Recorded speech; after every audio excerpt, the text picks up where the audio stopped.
afternoon, good morning, actually good noon people. I hope you're doing fit and fine with the grace of Almighty. I'm your host Hassan Prottoy and you're watching the live session of TalentHut Online Language Club. In this session, we are reading an article which I found pretty interesting because it talks about how people turn from non-vegetarian to vegetarian, from meat-loving people to so much starch-loving, especially in Bangladesh. We cannot, what do they say? Uh, there isn't one day where we can stay without rice. So let's talk about it. Article লিঙ্কটা ডেসক্রিপশনে দেওয়া আছে এবং আমাদের সাথে পড়তে চাইলে রেজলিউশনটা set করতে হবে 480 পিক্সেল বা হায়ার রেজলিউশনে মোবাইল থেকে। সো উইদাউট ফার্দার ডিলে আমরা চলে যাবো হচ্ছে আমাদের আর্টিকেলে এবং আমি থাকবো আমাদের esteemed member mister Rezaul Karim Rana to start the article for us. So mister Rana শুরু করা যাক। Okay, sir, thank you. How agriculture refined humanity's carb intake. The stretchy plant-based carbohydrate have mister Rana শুনতে sustained পাচ্ছেন? human civilization. Sorry, sir. Continue.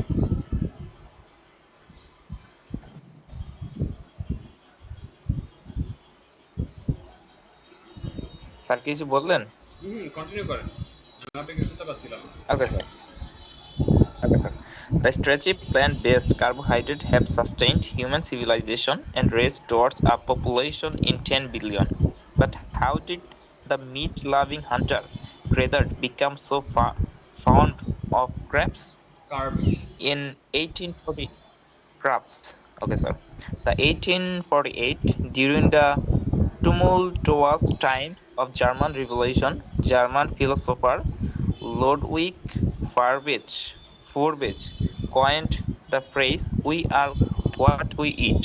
Although stated in different contexts, it is indeed true that much of today's culture um, heterogeneity can be tracked back the varying assortments of food items around the world. No wonder the people of Bangladesh, where I belong, are much bhati Bengali, mache bhate Bengali, rice and fish eating Bengali, because without plates full of rice every day, Bangladesh people can turn hungry. Uh, mm, Portmanteau of hungry and energy. Don't believe it? Try me. But it's not just Bangladesh. We know other prominent cuisine from Asia, Europe, and Latin America by their stretchy plant staples as well. For example, Italian cuisine is famous for wheat flour-made pasta and pizza. We recognize the Spanish or Latin American cuisine by the tortilla or tortilla. paella made from rice and cornmeal. The English by its fish and chips. The Italian by its Mughal biryani with basmati rice, and the Japanese by sushi and sashimi, all of which are made with some kinds of stretchy crop. Okay, thank you so much. Among Let's see what we okay, have sir. until now. So how agriculture redefined humanity's carb intake? এখানে carb হচ্ছে কার্বোহাইড্রেটের short ফর্মটা, হ্যাঁ। তো বলা হচ্ছে কিভাবে কৃষি যেটা আছে সেটা হচ্ছে রিডিফাইন, নতুন করে সংজ্ঞায়িত করেছে মানবতার বা মানব জাতির কার্ব ইনটেকটাকে, কার্বোহাইড্রেট গ্রহণটাকে, শর্করা গ্রহণটাকে। The starchy plant-based carbohydrates have sustained human civilizations and raised towards a population of 10 billion. But how did the meat-loving hunter-gatherers become so fond of carbs? এই যে স্টার্চ হচ্ছে কার্বোহাইড্রেটের একটা উপাদান, তো এইটা এবং হচ্ছে কাজ ভিত্তিক যে কার্বোহাইড্রেটগুলো, এটা হচ্ছে সাস্টেইন টিকিয়ে রেখেছে মানব সভ্যতা এবং জাতিকে 10 বিলিয়নের একটা জনসংখ্যার দিকে নিয়ে যাচ্ছে। কিন্তু কিভাবে এই মাংসপ্রেমী হান্টার গ্যাদারার্স, একসময় শিকারী এবং সংগ্রহকারী যারা ছিল, ওরা নিজেরা চাষ করতো না, গাছ থেকে ফল সংগ্রহ করতো, শিকার করে খেত, সেই শিকারীরা এবং হচ্ছে সংগ্রহকারীরা কিভাবে এতটা কার্বোহাইড্রেটের প্রিয় হয়ে গেল। তারপর আমরা if I am not mistaken pasta দেখতে পাচ্ছি, বলোগনিস পাস্তা এবং টমেটো সসের সাথে খুব সুন্দর একটা dish. It looks really delicious. In 1848, during the tumultuous times of German Revolution, German philosopher Ludwig Feuerbach coined the phrase "we are what we eat."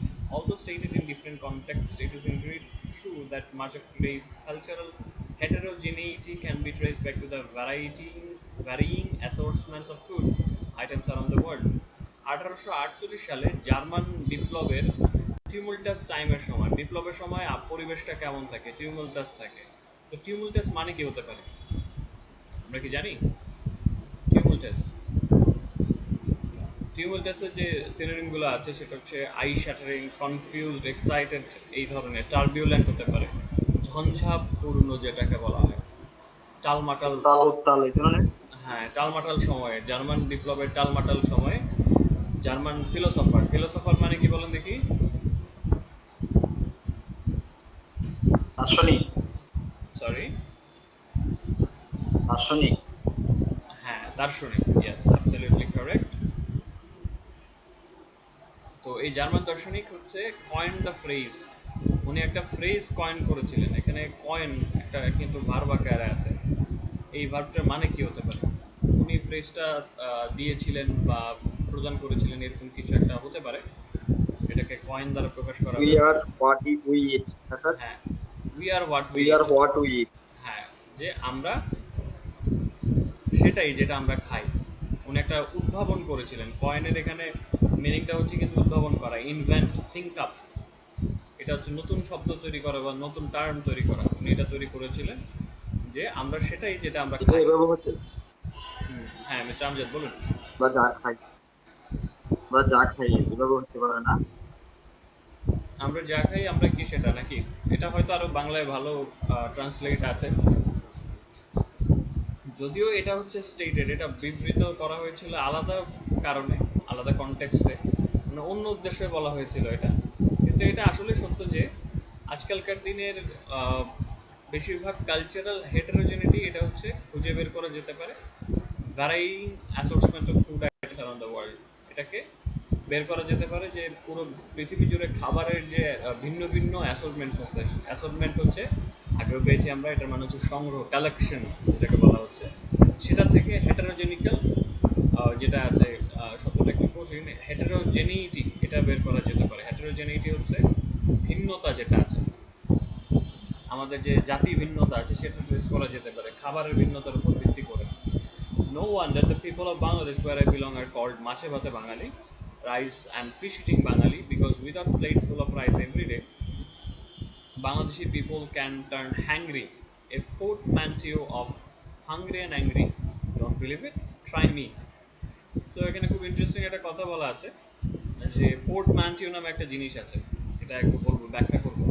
So এই কারণেই এটা কোনো বিস্ময়ের ব্যাপার না, নো ওয়ান্ডার যে বাংলাদেশের মানুষ, সেখানকার আমি লোক, যে এখানকার আমি বাসিন্দা, ওয়ার আই বিলং, তাদেরকে বলা হয় মাছে ভাতে বাঙালি। কারণ প্রতিদিন প্লেট ভর্তি ভাত ছাড়া বাঙালির মানুষ হচ্ছে হ্যাংরি হয়ে যেতে পারে। হ্যাংরি হচ্ছে হাংরি এবং অ্যাংরি মিলিত শব্দ, এই যে দুটো জিনিস মিলে যে শব্দটা তৈরি করা হয় সেটা হচ্ছে পোর্টম্যান্টিও বলে। হ্যাঁ, হাংরি আর অ্যাংরি একসাথে হয়ে হ্যাংরি হয়ে গেছে, এই ধরনের হচ্ছে জোড়া জোড়া দেওয়া হলে শব্দগুলোকে এটা একটা পোর্টম্যান্টিও বলে। এবং বলা হচ্ছে ট্রাই মি। তো আপনি আমার উপর এটা চেষ্টা চালিয়ে দেখতে পারেন যে না, আমি ক্ষুধার্ত হলে ভাত ছাড়া আমি একসাথে ক্ষুধার্ত এবং রাগী দুটো হয়ে যেতে পারি। তারপর মাছ এবং ভাতের দুটো ছবি দেওয়া আছে। But it's not just Bangladesh. We know other prominent cuisines from Asia, Europe, and Latin America by their starchy plant staples as well. For example, Italian cuisine is famous for wheat flour made pasta and pizza. We recognize the Spanish of Latin American cuisine by the tortilla or paella, made from rice or cornmeal. Uh, the English by its fish and chips, Indian by its Mughal biryani with basmati rice, and the Japanese by its sushi and sashimi, all of which are made with some kind of starchy crop. শুধুমাত্র এটা বাংলাদেশে না, আমরা জানি যে অন্যান্য prominent যে কুইজিনগুলো আছে, কুইজিন হচ্ছে ওই রন্ধন শৈলীটা আছে, রান্নার যে ধারাটা আছে, ধাঁচ আছে, এই সেগুলো হচ্ছে এশিয়া এরকম ল্যাটিন আমেরিকা থেকে এসেছে। তাদের স্টার্চি প্লান্ট স্টেপলস মানে দানাদার যে শস্যটা আছে সেখান থেকে এসেছে। উদাহরণস্বরূপ ইটালিয়ান যে কুইজিনটা, এটা বিখ্যাত হচ্ছে wheat flower made pasta and pizza. Wheat flower কি জিনিস? Wheat flower pasta and pizza তৈরিতে কি ধরনের ফ্লাওয়ার ব্যবহার করা হয়? Wheat flower. কারণ ফ্লাওয়ার ভিন্ন ভিন্ন স্যার ধাঁচের আছে। আটা কিছু। আটা, আটা কি জন্য? আটা এটা হচ্ছে গম থেকে আসে, হুইট ফ্লাওয়ার। আর যদি কর্ন গমের ফ্লাওয়ার আটা, হতো তাহলে হচ্ছে গমের গম, আটা। ওটা তো ভুট্টার আটা হতো। ভুট্টারও কিন্তু আটা হয়, আরো বেশ কিছু জিনিসের আটা হয়। তো সেখান থেকে, এবং বলা হচ্ছে যে আমরা চিনতে পারি স্প্যানিশ এবং ল্যাটিন আমেরিকান রন্ধনশৈলী টর্টিলা এবং পায়েলা দিয়ে, যেগুলো ভাত বা কর্ন মিল থেকে তৈরি হয়, ভুট্টার কোনো একটা উপাদান থেকে। টর্টিলা তো খুব জনপ্রিয় একটা খাবার ল্যাটিন আমেরিকান কুইজিন। খেয়েছেন আপনারা কেউ? এটা এটা বাংলাদেশে এখন পাওয়া যায় না স্যার, ট্রাই ফাস্ট করা নাই, ফাস্ট আমেরিকা গেলে পাওয়া যাবে। না, বাংলাদেশের ফাস্টফুডগুলোতে এখন আছে, টর্টিলা পাওয়া যায়। এবং ইংলিশদেরকে আমরা চিনতে পারি এদের ফিশ অ্যান্ড চিপস থেকে, ওরা মাছ দিয়ে কি চিপস, ফিশ অ্যান্ড চিপস নামে একটা আইটেম তৈরি করে। ইন্ডিয়ানদের আমরা চিনি হচ্ছে মুঘল বিরিয়ানি, বাসমতি কাচ্চি যেটাকে বা বিরিয়ানি যেটা আছে সেটা থেকে চিনি। জাপানিজদের চিনি সুশি আর সাশিমি দিয়ে। সুশির তো নাম শুনেছে, সুশি দেখেছেন? ওই যে কি বলে, একটু সিদ্ধ করে, মাছটা সিদ্ধ করে সস টস দিয়ে খাওয়া। জি জি। হ্যাঁ, ওখানে একটা ঝোল টাইপের ব্যবহার করে, সেটা হচ্ছে ওই স্টার্চি ক্রপ, ওদের ভাত বা হচ্ছে গম এরকম কোনো একটা কিছু দিয়ে তৈরি করে। ওকে। তারপর আরেকটা ইন্টারেস্টিং খাবারের একটা ভালো ছবি দেওয়া আছে, যেখানে আমরা লেবু, চিংড়ি মাছ, অনেক জিনিস দেখতে পাচ্ছি, মটরশুঁটি দেখতে পাচ্ছি। আর কি কি দেখতে পাচ্ছেন আপনারা বলেন দেখি? আরেকটা আইটেম এখানে আছে, একটু অদ্ভুত আইটেম আছে। বিরিয়ানি। এখানে বিরিয়ানি নাই, মনে হয় না আছে। কি আছে? ওই যে একটা ডিশের ছবি দেওয়া আছে না, মরিচ লেবু, দেওয়া আছে। মরিচ দেওয়া আছে। আরেকটা অদ্ভুত জিনিস আছে এখানে। ডিশটা দেখে বলেন দেখি, বলতে পারবেন? যারা দেখছেন স্যার তারা বলতে মাংস পারবেন। টাইপের কিছু একটা হবে। কিছু একটা মাংস আছে, এটা কিসের মাংস এটা আমরা জানি না, বাট আরো একটা জিনিস আছে অদ্ভুত। আমি যদি ভুল করে না থাকি, এখানে শামুকও দেওয়া আছে, ঝিনুক দেওয়া শামুক আছে, দিছে, দেখে শামুক। ঝিনুক দেওয়া আছে, দেখেছেন? ফলা আছে একটা। হ্যাঁ। মানে এটা প্রপার একটা, কি বলে এটাকে, খাবার আর কি, জাপানিজ বা এরকম কোনো একটা খাবার মনে হচ্ছে দেখে। সো লেটস সি, এটাকে পায়েলা বলা হচ্ছে। এই যে আর কি, এটা হচ্ছে ল্যাটিন আমেরিকান একটা খাবার। ওকে। সো তারপর মিস্টার আমজাদ,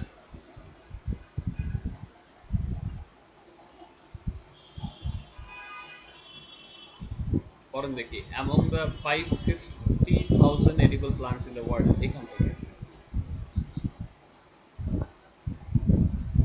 কে পড়বে স্যার? আপনি পড়বেন mister Amjad. Among the 50,000 edible plants in the world, just 15 provide 90% of the world's food energy intake. Rice, corn, and wheat make up two-thirds of this. These three crops have supplied the calories that it was for world's to reach 2 billion. Wheat fields take up way more land space than any other food group. Other food staples include millet and sorghum, tubers such as potatoes, cassava, yams, and taro, and animal products such as meat, fish, and dairy. The oldest and the longest running festivals are also related to crop harvesting.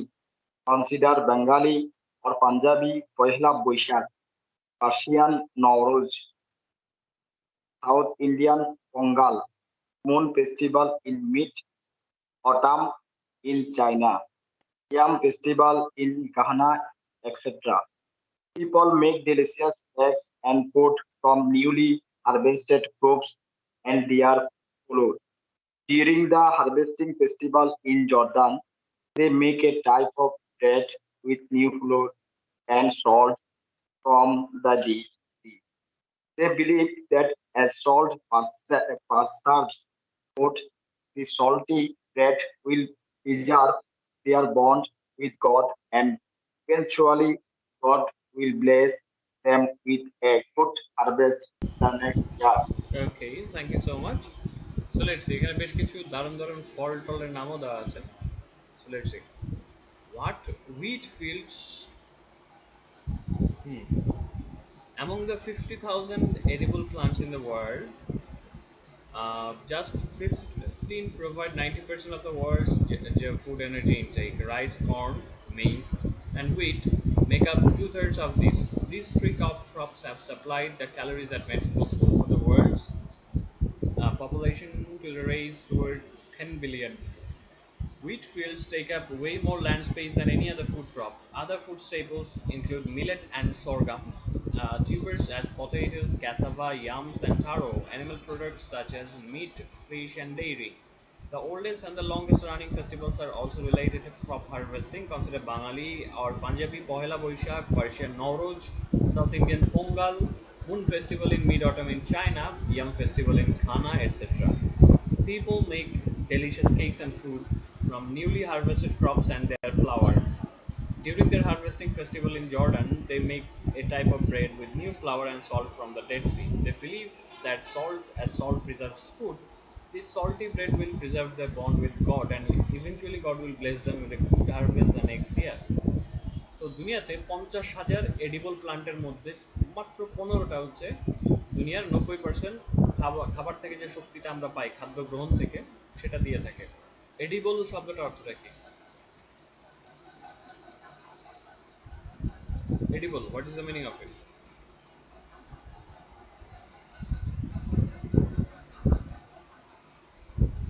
Edible মানে আমরা জানি, edible মানে হচ্ছে খাবার যোগ্য, মানে ভোজ্য যেটাকে বলা হয়। এডিবল অয়েল হচ্ছে ভোজ্য তেল, তাই না? এটা হচ্ছে তেমনই। ওকে, তো বলা হচ্ছে যে রাইস বা ভাত, কর্ন যেটাকে বলে, ভুট্টা, মেইজ আছে, জব আছে এবং গম, এরা হচ্ছে 3 ভাগের 2 ভাগে এগুলো দিয়ে হয়ে যায়। এই তিনটা শস্য সেই সব ক্যালোরি সাপ্লাই করেছে এবং এটা সম্ভব করেছে দুনিয়ার পপুলেশনটাকে 10 বিলিয়নের দিকে দৌড়ে নিয়ে যেতে। হুইট ফিল্ডস যে অন্যান্য খাদ্যশস্যের চাইতে বেশি জায়গা নিয়ে নেয় হচ্ছে গমের ক্ষেত। অন্যান্য যে খাবার যে স্টেপলগুলো আছে বা প্রধান খাদ্য উপাদানগুলো আছে যার মধ্যে রয়েছে মিলেট এবং সরগাম নামের দুটো জিনিস আছে, এটা হচ্ছে দুটো খাদ্যশস্য। টিউবার আছে, টিউবার হচ্ছে অনেকটা ওই পটেটো যেটা মাটির নিচে হয়, মূলটা যেটা আমরা খেয়ে থাকি, যেমন আলু খেয়ে থাকি। ক্যাসাভা আছে, ইয়াম ইয়াম ইয়ামটা কিন্তু আমাদের দেশে হয়। ইয়ামটা হচ্ছে কি বলেন দেখি? আলু তো আছে, আরেকটা আছে আলুর মতো, সেটা কি বলেন দেখি? কি আছে? আর এটা মেবি মিষ্টি আলু। হ্যাঁ, ইয়ামটা হচ্ছে মিষ্টি আলু। আর বাকিগুলো কিন্তু আমাদের লোকাল সবজি না। আমি ছবি দিচ্ছি, দেখলে হয়তো চিনতে পারবেন। আমি প্রথমে এই দেখেন, এটা দেখতে অনেকটা কচুর মতো মনে হচ্ছে, কচু নাও হইতে পারে। আর দেখা যাক এটা কি জিনিস। আমি আপনাদেরকে একটা ছবি দিয়েছি, সেটা হচ্ছে ক্যাসাভা নামে একটা ফল আছে, এটা ছবি দিয়েছি। তারপর হচ্ছে টারো যেটা আছে, টারোটাও এই ধরনেরই জিনিস, এটারও ছবি দিয়ে দিচ্ছি, দেখলে চিনতে পারবেন। দেখেন কখনো দেখেছেন কি না? আমি দুইটা ছবি দিয়েছি, একটা হচ্ছে টারো আর একটা হচ্ছে শেষেরটা টারো, উপরেরটা হচ্ছে ক্যাসাভা। এই দুটো জিনিসের ছবি দিয়েছে, দেখেন কখনো বাজারে দেখা হয়েছে কিনা বা চেনা চেনা লাগছে কিনা। মিলেট আর সরগাম হচ্ছে আলাদা আলাদা জিনিস, এটারও আমি ছবি দিয়ে দিব, সমস্যা নেই, যে দেখলে যাতে চিনতে পারেন। এটাও একটা শস্য ধরনের জিনিস। ওকে, এবং এটা না স্যার, কখনো দেখা হয় নাই। এই জিনিসটা আমাদের জন্য একটু অদ্ভুত, আমাদের দেশের জিনিস না তো এটা। ক্যাসাভা আর হচ্ছে যেটাকে বলে সরগাম আর হচ্ছে মিলেটটা আবার হয়তো চিনতে পারেন দেখলে, এটা একটু দেখাচ্ছি। এটা একটু খাদ্যশস্য লেভেলেরই দানাদার জিনিস, এবং এটা দিয়ে হচ্ছে ওই ভাত জাতীয় খুদের ভাত যেমন থাকে ওই ধরনের জিনিসটা দেখতে। এটা হচ্ছে মিলেট বলে এটাকে, দেখেন চেনেন কিনা। মিলেটেরও ছবি দিয়েছি, so I think you will get it. এবং সরগাম নামে একটা জিনিস আছে, এবং পাশাপাশি প্রাণীজ প্রোডাক্টও আছে, যেমন হচ্ছে মাছ, মাংস, মাছ, এবং হচ্ছে ডেইরি। ডেইরি হচ্ছে দুগ্ধজাত যে প্রোডাক্টটা থাকে সেটা। এই জিনিসগুলো থেকে আমরা মূল যে শক্তির উৎসটুকু আছে সেটা পেয়ে থাকি। ওকে, সবচেয়ে পুরাতন এবং সবচেয়ে লম্বা সময় ধরে, দীর্ঘ সময় ধরে চলা যে ফেস্টিভ্যাল আছে, ফেস্টিভ্যাল কি জিনিস বলেন দেখি? স্যার হোয়াট ইজ উৎসব। উৎসব? সবচেয়ে যে বড় বড় ফেস্টিভ্যালগুলো আছে সেই উৎসবগুলো, এটা হচ্ছে কিসের সাথে সম্পর্কিত? ক্রপ হারভেস্টিং, ফসল কাটার সাথে সম্পর্কিত। যেমন বাঙালি অথবা পাঞ্জাবি পহেলা বৈশাখ আপনি দেখতে পারেন, পার্সিয়ান বা পারস্য দেশে ইরানে নওরোজ আছে, সাউথ ইন্ডিয়ানদের আছে পোঙ্গাল, অটামের মাঝামাঝি শরতের মাঝামাঝি হচ্ছে চায়নাতে মুন ফেস্টিভ্যাল হয়, ঘানাতে ইয়াম ফেস্টিভ্যাল, মিষ্টি আলু ফেস্টিভ্যাল খুব সম্ভবত হয়। এবং মানুষ কি করে, আহ, নতুন কাটা নতুন কাটা ফসল এবং সেটার আটা বা ময়দা দিয়ে ওরা কি করে ডেলিশিয়াস কেক বানায় এবং ফুড অন্যান্য খাবার বানায়। এবং জর্ডানে হারভেস্টিং ফেস্টিভ্যালের সময় তারা এক ধরনের ব্রেড বানায়, যে এই রুটিটা কি দিয়ে বানায়, নতুন আটা দিয়ে বানায়। এবং ওদের যে ডেড সি আছে, মৃত সাগর যেটাকে বলা হয়, লবণে ভরা, ওখান থেকে লবণ নিয়ে তারা হচ্ছে একটা এক ধরনের সল্টি ফুড ব্রেড বানায় আর কি। তারা এটা বিশ্বাস করে যেহেতু হচ্ছে লবণটা খাবারকে সংরক্ষণ করছে, এই যে লবণাক্ত যে ব্রেডটা আছে সেটা আহ, ঈশ্বরের সাথে তাদের যে বন্ডটা আছে, বন্ধনটা আছে, সেটাকে সংরক্ষণ করবে। এবং শেষমেশ ঈশ্বর তাদেরকে আশীর্বাদ করবেন পরবর্তী বছর একটা ভালো ফসল দিয়ে। এটা তারা বিশ্বাস করে, এটা জর্ডানে ঘটে থাকে। ওকে, তারপর মিস্টার রানা, আমরা চপস্টিক্স উইথ রোল দেখতে পাচ্ছি এটার নিচ থেকে। ফুড হিস্টোরিয়ান একজন কি বলছেন একটু দেখি। Okay, sir. Anne Gibbons, a food historian, said in her article Evolution of Diet that we are basically what our ancestors ate. She traveled from Bolivia and Tanzania, Greenland, the Mediterranean region, Malaysia, Greece, and Afghanistan to follow their food habit. But what I have heard about human ancestors is that they were mainly meat eaters. From the hunter-gatherer analogy, then how did we get used to such flat, stretchy foods? Okay, thank you so much. The so আজকে আমরা transition এটুকু পর্যন্তই দেখবো, okay, sir. দেখবো যে কি অবস্থা। ওকে, এটা হচ্ছে ওই হিস্ট্রি পর্যন্ত আসছে, যে কিভাবে আসলে প্রশ্নটা চলে আসছে। Anne Gibbons, a food historian, said in her article Evolution of Diet that we are basically what our ancestors ate. She traveled from Bolivia to Tanzania, Greenland, the Mediterranean region, Malaysia, Greece, and Afghanistan to follow their food habits. But what I have heard from human ancestors is that they were mainly meat eaters. From the hunter gatherer analogy, then how did we get used to such bland, starchy foods? তো এখানে আবারও প্রশ্ন ছুড়ে দেওয়া হয়েছে, মূল জায়গাতে এসেছে। একজন খাবার খাবার বিষয়ক ইতিহাসবিদ আছেন, খাদ্য ইতিহাসবিদ an Gibbons, owner article evolution of diet, ওখানে উনি বলেছেন যে আমরা আসলে আমাদের অ্যানসেস্টাররা যা খেয়েছিলেন আমরা সেটাই। অ্যানসেস্টার মানে কি বলতে পারবো? অ্যানসেস্টার পূর্বপুরুষগণ। আমাদের পূর্বপুরুষগণ হচ্ছে যা খেয়েছেন আমরা কিন্তু ঠিক তাই, এটাই আমরা বলতে পারছি। ওকে, আমি আপনাদেরকে সরগামের ছবিও দিয়েছি, এগুলো সবই অচেনা লাগছে দেখে। ওকে, সো বলা হয়েছে অ্যান গিবন্স উনি বলিভিয়া থেকে তানজানিয়া, গ্রিনল্যান্ড থেকে মেডিটেরিয়ান রিজিয়নে গিয়েছেন। মেডিটেরিয়ান হচ্ছে ভূমধ্য সাগরীয় অঞ্চলে গিয়েছেন। মালয়েশিয়াতে গিয়েছেন, গ্রিস থেকে আফগানিস্তান, যে তাদের খাদ্যাভ্যাস ফলো করার জন্য। কিন্তু যেটা আমি শুনেছি আমাদের আমাদের পূর্বপুরুষদের কাছ থেকে, যে তারা মূলত ছিলেন মাংসভোজী।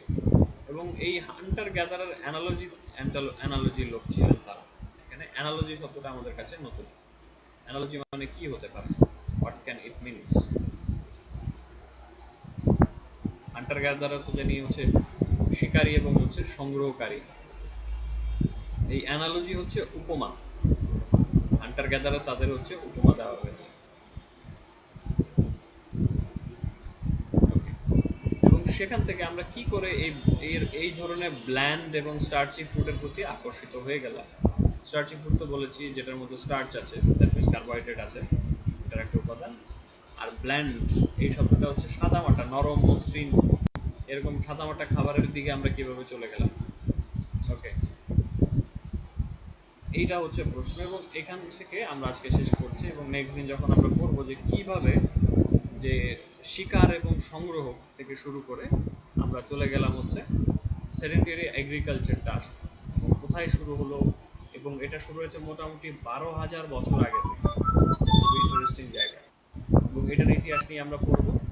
এবং আমরা যে সমাজ বইটা পড়েছি স্কুলে, রাইট মিস্টার রানা, মনে আছে যে মানুষের ইতিহাস লেখা থাকতো? You remember? জি স্যার। মানুষ প্রথমে কি ছিল, হান্টার ছিল না গ্যাদারার ছিল, বলো তো দেখি। Sorry sir. মানুষ প্রথমে হান্টার ছিল না গ্যাদারার ছিল? মানুষের দুইটা, প্রাচীন মানুষের দুইটা বৈশিষ্ট্য দেওয়া আছে, একটা হচ্ছে হান্টার আর একটা হচ্ছে গ্যাদারার। শুরুতে কোনটা ছিল? স্যার প্রথমে স্যার হান্টার ছিল। প্রথমে ছিল গ্যাদারার। কারণ যখন হচ্ছে এবারে তো তাই। প্রস্তর যুগ আসার আগ পর্যন্ত কিন্তু মানুষ শিকার করতে পারতো না, অস্ত্র নাই, শিকার করবে কি দিয়ে বলেন? হাত দিয়ে তো হচ্ছে বাঘ সিংহ বুঝতে হরিণ পেরেছি। এগুলো মারা যায় না। তো প্রথমে তারা হচ্ছে গ্যাদারার ছিল, মানে যেখানে যেটা পেতো সংগ্রহ করে করে খেত। তারপর যখন ওই পাথর যুগ আসলো, তারপর হচ্ছে ব্রোঞ্জ যুগ, লৌহ যুগ, আমরা তো সমাজ বইতে পড়েছি মোটামুটি। তো তখনকার তাদের হাতে চলে আসলো যে ওয়েপন চলে আসলো, এবং তারা হচ্ছে শিকার করা শুরু করলো অন্যান্য প্রাণীদেরকে। তখন তারা হয়ে উঠলো পিওর হচ্ছে মিট লাভার্স, তারা হচ্ছে মাংসভোজী হয়ে গেল। আস্তে আস্তে ওখান থেকে শুরু করে আবার এগ্রিকালচার টেকনিক শিখে যাওয়ার পরে মানুষ হচ্ছে 12,000 বছর পূর্বে শুরু করলো তাদের কৃষি কার্যক্রম। এটা আমাদেরকে আজকে এই পর্যায়ে নিয়ে এসেছে এবং আমাদেরকে নিয়ে যাচ্ছে 10 বিলিয়ন জনসংখ্যার পথে। যাক, সো মোটামুটি খাবার নিয়ে একটা রিসার্চ হচ্ছে, ইতিহাস নিয়ে। So I hope you are enjoying this article, এবং আশা করছি আগামী দিন আপনাদেরকে এখানে পাওয়া যাবে। অ্যান্ড আমরা ইতিহাসটা সম্পর্কে জানবো যে কীভাবে এটা শুরুটা হলো। ঠিক আছে? সো কেমন লাগছে আর্টিকেলটা, মিস্টার রানা, বলেন? Let me hear it from you. জি স্যার, আমার কাছে ভালো লেগেছে স্যার। এবং আশা করবো হচ্ছে আপনি এটা পুরোটা পড়ে আমার কাছে দেখবেন। ভালো লেগেছে। হ্যাঁ, মিস্টার আমজাদকে বলবো যে অবসর সময় বসে পুরোটা পড়বেন, যে আসলে ইতিহাসটা কীভাবে আগালো, কী অবস্থা। এবং নেক্সট দিন যখন আমরা আবার পড়বো, জিনিসটা কন্টিনিউ করবো এখান থেকে, তখন আই হোপ দ্যাট কী বলে এটাকে আরও ইন্টারেস্টিংলি আমরা জানতে পারবো। So thank you so much for being here today. I will see you in the next session. Till then,